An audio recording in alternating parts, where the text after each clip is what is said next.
Welcome everyone, and thank you for joining Painting with Picasso's Grapevine. My name is Leanna Hahn, and I will be your host and teacher. Today we're going to talk about the sky. So people get very intimidated by trying to accomplish clouds in the sky. So what we're going to do today is we're going to try and take some scary out of the sky. But before we get started, we're going to go through our supply list. Today I have with me, as always, we have our paper plates, and we're going to be working with acrylic paints. For the colors, I have white, we have phthalo blue, ultramarine, and cobalt blue. So go ahead and get some dabs on your plate. We always work with a dab rag, and again, this is very helpful when we are working with acrylics. We use water as a medium, so you don't want to get too much water on that canvas. It will strip off all that beautiful paint that you put on there. So we use a dab rag as we're transitioning and washing out the paint brushes. Now, today I bought a wide array of brushes. So we're going to be working with everything I have. So basically moving from the very largest to the very smallest and just kind of playing through each one of those. Again, people ask me, which brush should I use? Truly, you as the artist need to play with your brushes. You need to get very intimate with them and get a feel for them. I have brushes that I've used for many, many years, and they've been beat up pretty nicely, and I like the look it has, so I end up using that for perhaps doing trees or things of that nature. So really, you need to get very close to your brushes and get comfortable with them. So let's start by talking about the sky. So today we have a painting here. Now we're not going to do the whole painting. We're just going to look at the sky here. We're going to focus on some different techniques. This is a gorgeous picture of Greece, Santorini, and you'll notice the sky here. We've got some nice, light, fluffy clouds. So that's what we're going to start on. We're going to work on some nice, fluffy clouds. To do so, we're going to start with our blank canvas, and working with our palette colors, I'm going to choose to use my very largest paintbrush. Again, this is probably a size 12, the biggest one I have. Go ahead, dab it in the water, get it nice and moist. Now, I'm going to go ahead and lay out the base. Skies have so many different colors, and truly creating inconsistency in your sky depth of color is what's going to make it look more real. So I'm going to start off with a light color. Doing so, I'm grabbing that cobalt blue, putting a little on my palette, and mixing in some white. Grabbing a little more, just because I want to have enough to cover the canvas. And actually, you know what we're going to do? We're going to work from this way, because we'll kind of flip it upside down, and we'll show the other side of the canvas as an example as well. I'm going to go ahead, create a base, and you'll notice my strokes are going right and left. So sky, traditionally, as the wind blows, the wind is going to blow left to right. So you would not want to start your sky base by going up and down. We want to mimic the movement of the wind. So we're going to go ahead, get some nice wet paint out on the canvas. Now I'm moving very quickly with this paint just because, again, this is acrylic and it dries very fast. And you'll notice I'm jumping back and forth between the color that I've mixed right here on my palette and my white, because I'm kind of creating a little bit of that streaky feel, kind of creating that nice dimension, that depth. You don't want it to be one solid color. Having said that, many skies you look up and it's one beautiful solid color, no clouds in the sky. But today we're going to talk about clouds, so we're creating that depth. Now people also ask, what color blue should I use? Now I have chose cobalt blue to start with my base, but truly any array of colors of your blues, you can't go wrong. It just depends on how vivid you want your sky to be.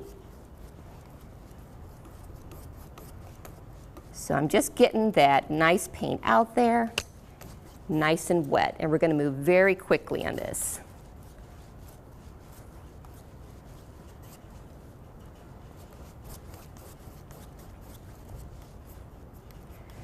So while we have that nice streaky feel, what I'm going to do is I'm going to move over into that ultramarine blue, and I'm going to add a little bit more depth.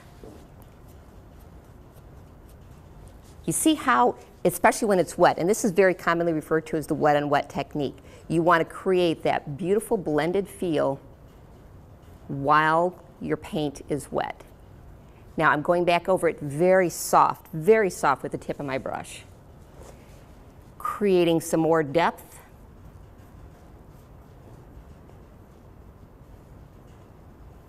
And again, watch how my strokes, they go off the canvas.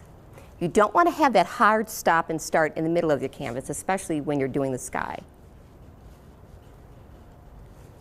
I take my paint, I place it on the canvas, and then I may move very smoothly, very softly across the canvas. So this is creating some nice variation in color. You can almost see your sky developing right in front of you.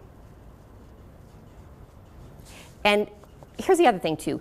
Don't make them all consistently blobs. Make them streaks. So you notice I've got kind of an oblong here, a little bit of an oblong here, and as well. I'm going to carry this across just a little bit more, just to create inconsistent shapes. And then don't forget, take a step back. Take a look at your canvas, see how it's coming out, see where you need to move any more strokes, remove them, add them as well. I'm going to add just a little bit of water to my paintbrush. Just kind of blending over here to the left. I notice I have some dimpling. So I want to go ahead and cover that. And dimpling is what's referred to as a little bit of the canvas showing through. So you want to get enough paint on the canvas so that it's all covered. You don't have the dimpling showing through. Now, the best variation in color is when you place a lot of white highlight right close to those very dark depths that you've just created. So I like to create the contrast. It makes it more vivid and it makes it pop. So where do you place it? Do you place it on top? Do you place it on the bottom? It doesn't matter because it's your sky. So I'm going to place it right on top.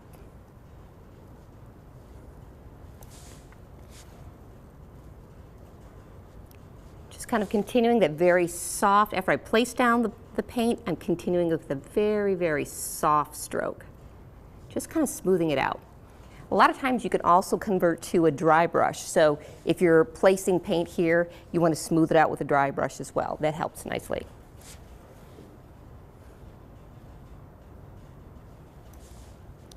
All right, so now we've got a nice smooth sky. We've got some highlights, we've got some depth, we've got some variation in color. Wonderful.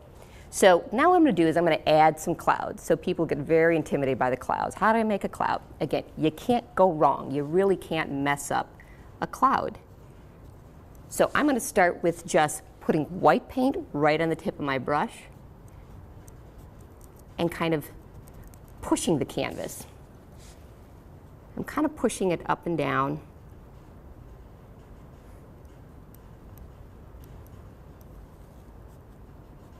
And just kind of creating some circular motion. Now, this is where I'm referring to the dry brush technique. I'm going to move over to one of my dry brushes. Really, the size doesn't matter. It's just whatever dry brush you feel comfortable with. What I want to do is use this to kind of create some fluff.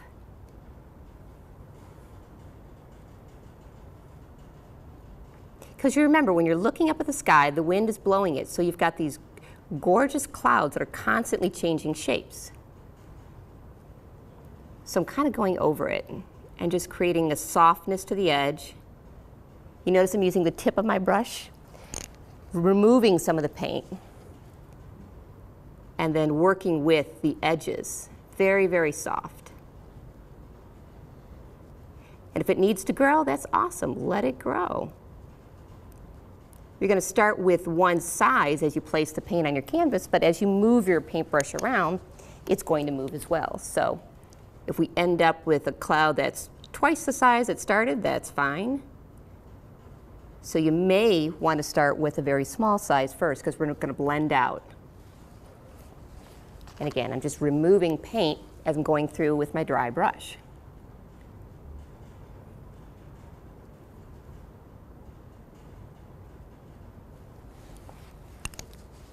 So I'm going to go back on top of it, because I've got little streaks going through here. And I'm going to just kind of work it. And so, you know, the answer, how long does it take to create clouds? It truly depends on how vivid you want them to be. you know, you can play with them and say, I'm done. You can make them as soft as you want and as crisp as you want. So right now I'm kind of going for very soft. So again, working on my edges, making it very soft, blending it in, and making the outside of the clouds very soft. All right. So then what I'm going to do next is actually move into my smaller brush and dipping it in water first. I'm going to add some very crisp white outlines. So grabbing some of that white paint,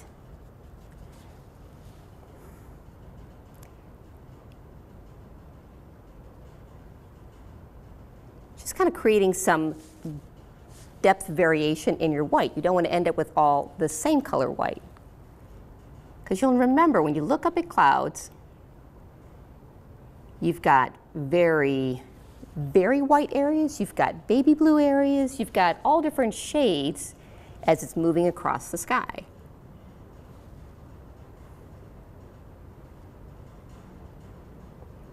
So we're just kind of creating some variations in color.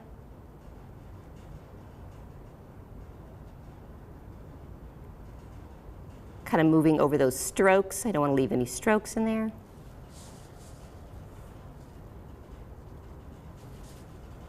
And then continuing to add some white to the bottom.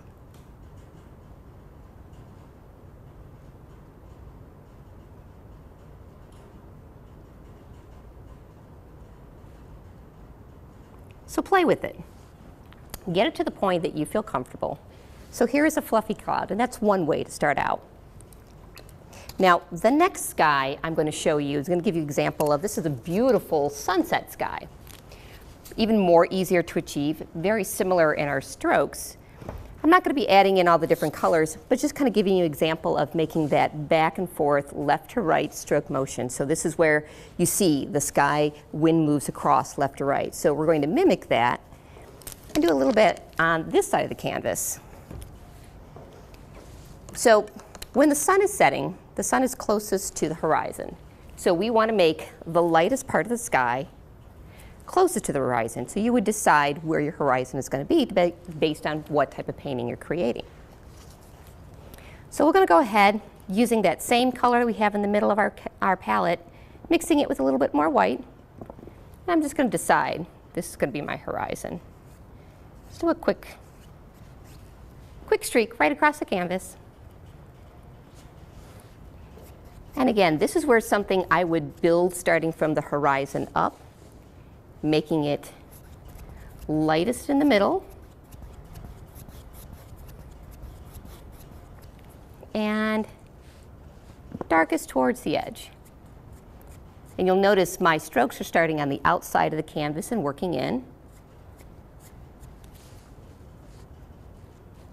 Add a little bit more of that cobalt blue if you need. Now you'll notice this technique too. I'm letting the paintbrush flip right off the canvas. So don't let it stop, and that's what I refer to as those hard stops and starts. Let it flip right off the canvas, and you'll get that nice interactive streak down towards the middle of your setting sun, right on top of the horizon. Now I'm going to point something out too. Again, you do not want to have straight lines in nature. So as I'm moving some of these streaks towards, I'm letting the bottom ones carry along further. You notice this is not a straight line. You don't want to stop all of your strokes in the same spot. So create some variations. Let some stop further towards the outside of the canvas. Let some come closer. That inconsistency looks real.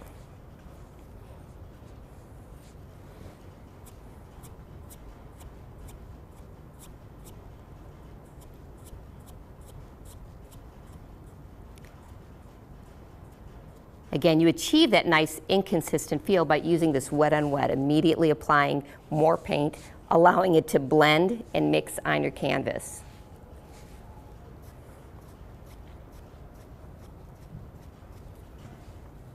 If you continue this process all the way down, you're going to have a nice, beautiful skyline. I'm just taking and adding more paint. As I'm getting closer to the horizon, I'm jumping back to the darker paint, adding the darker paint right on top, letting it, again, flip off the canvas as we get closer.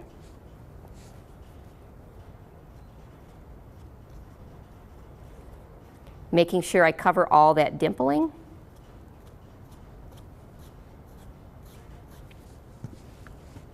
And again, carrying it from left to right.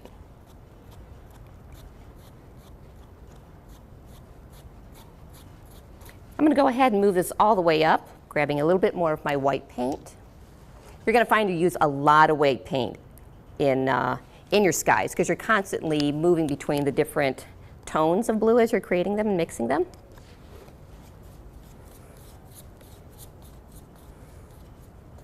So we'll go ahead and kind of create a little bit more of an outline around that nice white area in the middle. You can go back once you've already created that section and you can add some more white.